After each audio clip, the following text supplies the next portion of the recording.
L'objectif quand tu vas faire des tests, c'est de tirer des leçons, c'est-à-dire comprendre comment réagit ton audience selon tes objectifs, voir un peu son comportement, ce qui les appelle à l'action. Tester différents scroll stoppers, vraiment les 2 premières secondes sont super importantes. Ça va ramener 2 fois plus de trafic et donc potentiellement 2 fois plus de conversion. Et message à tous les annonceurs.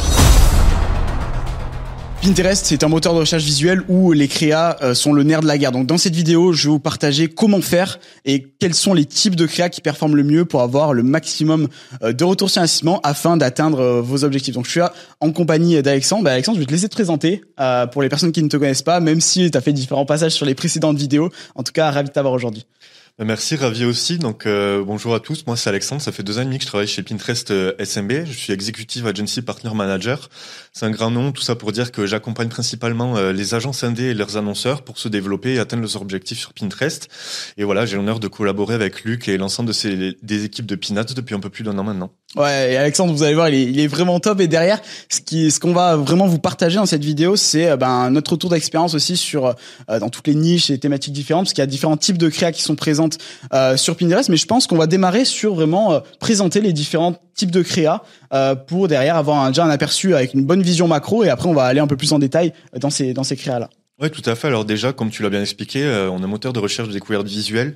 Je pense vraiment que sur Pinterest, tout est possible. C'est vraiment, faut le prendre comme un jeu, vraiment s'amuser, créer à volonté, tout simplement pour trouver de nouvelles façons de mettre en avant les produits.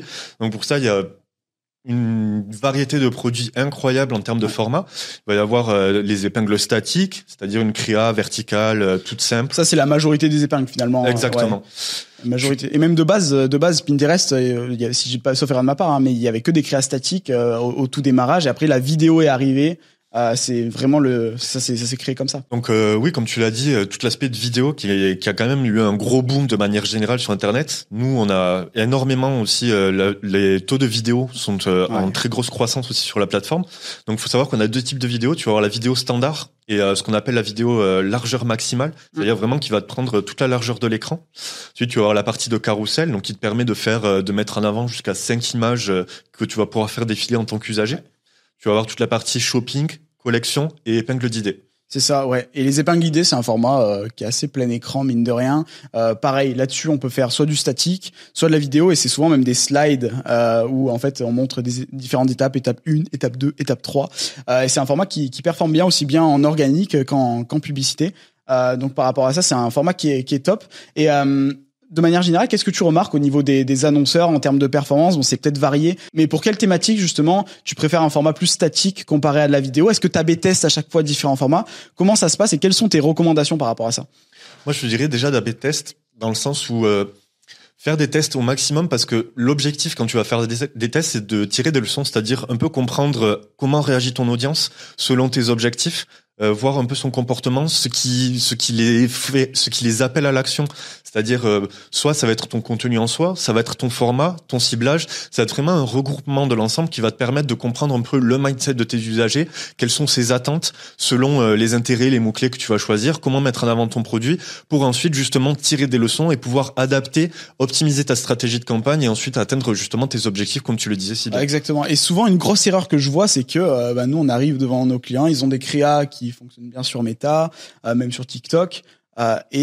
Souvent en fait on essaie d'A/B tester un maximum de choses parce que c'est pas ce qui va faire performer sur Meta et TikTok qui va performer automatiquement sur Pinterest. Faut vraiment A/B tester, sachant que le mindset des utilisateurs, faut vraiment penser en termes de mindset.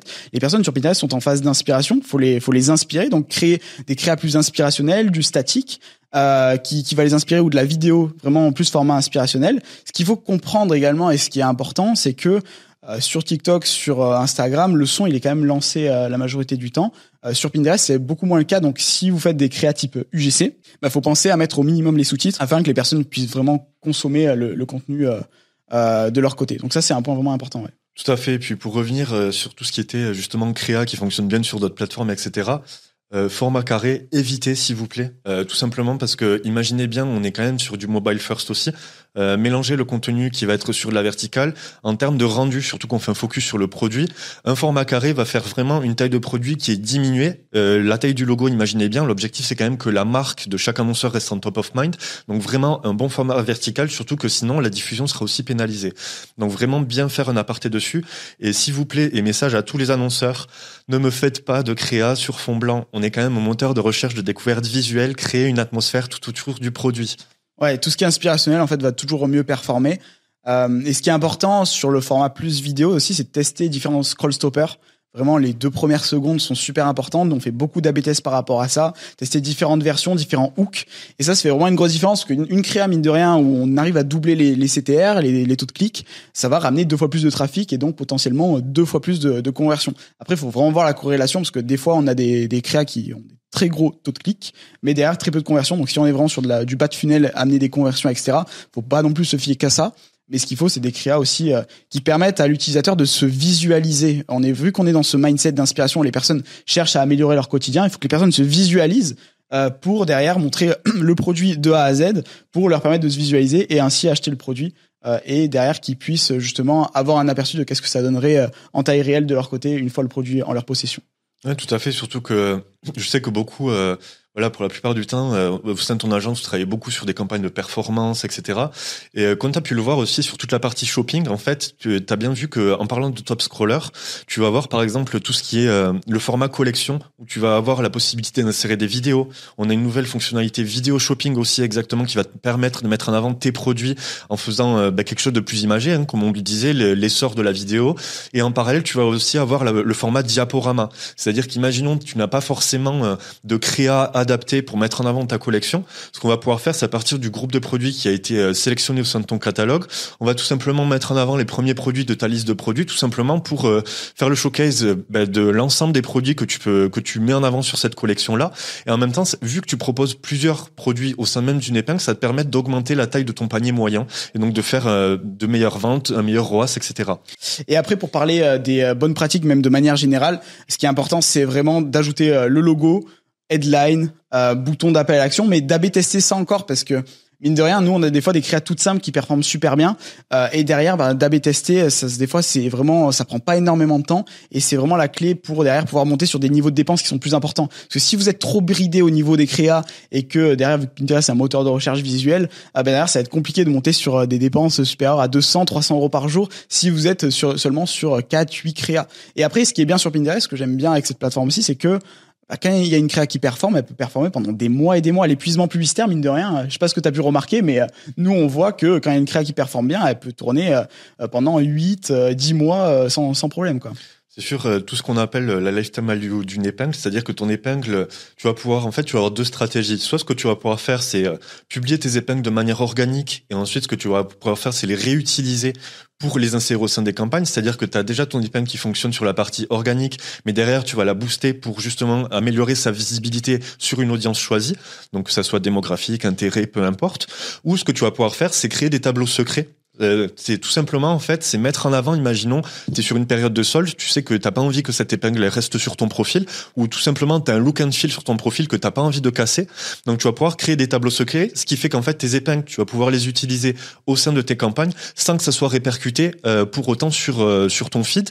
Mais il faut savoir que, comme tu l'as dit, autant tes performances donc d'épingles sponsorisées, si tu utilises des épingles organiques de base, ça te permettre en fait, même à la fin de tes campagnes, de toujours gagner de la visibilité sur la partie orga et de toujours faire travailler ton référencement naturel au niveau du profil.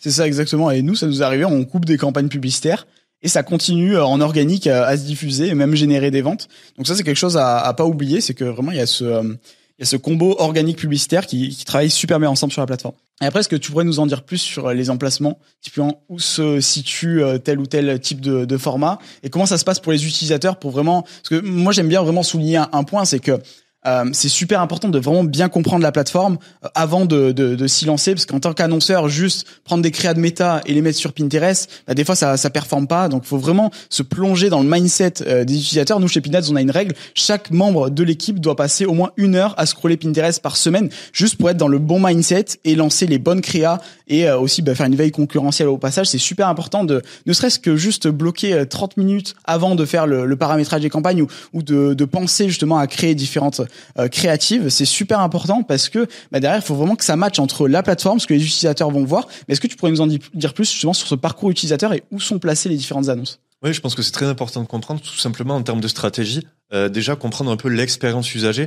Donc, faut savoir que l'expérience usagée, donc voilà, c'était un peu divisé en 2 parties, c'est-à-dire que de base, il va y avoir donc une personne qui va scroller depuis l'ordinateur ou qui va le faire depuis son téléphone. on est quand même sur un univers de conversion cross-device, donc très important, c'est-à-dire qu'une personne qui le fait depuis son ordinateur, une fois qu'elle clique sur l'épingle, était directement redirigée vers la landing page, tandis qu'une personne sur le téléphone va cliquer sur une épingle, ensuite il y avait un aperçu, donc un peu plus gros zoomé, avec les détails justement de l'épingle en soi. Quasiment plein écran. Hein. Exactement. Et ensuite, tu avais un call to action qui t'invitait à aller sur le site. D'ailleurs, il y a eu un update sur cette partie-là. Je sais que tu as déjà travaillé dessus avec certains de tes clients, tout ce qui est direct to site, qui te permet justement de diminuer tout ce qui va être ton coût de clic sortant, d'améliorer tout simplement, si tu mets un peu de contexte, aussi d'influencer le taux de rebond, etc. Donc vraiment très important ça en termes de stratégie, tout simplement pour choisir aussi tes objectifs de campagne en fonction des objectifs que tu as sur ta plateforme ou en tant que marque. C'est ça, ouais. Et le direct to site, on est actuellement en bêta, hein. Donc on teste à fond, on a dépensé plusieurs milliers d'euros là-dessus. Encore un peu trop tôt pour faire vraiment un feedback au complet, mais je vous partagerai ça sur une vidéo YouTube dès que tout est ok et j'ai assez de data tangible justement pour vous faire un gros feedback sur cette nouvelle fonctionnalité et pas mal de nouvelles fonctionnalités qui arrivent aussi en termes de format. Il y a les quiz ads. Les annonces vitrines aussi. Est-ce que tu peux nous en dire plus rapidement sur les quiz ads typiquement?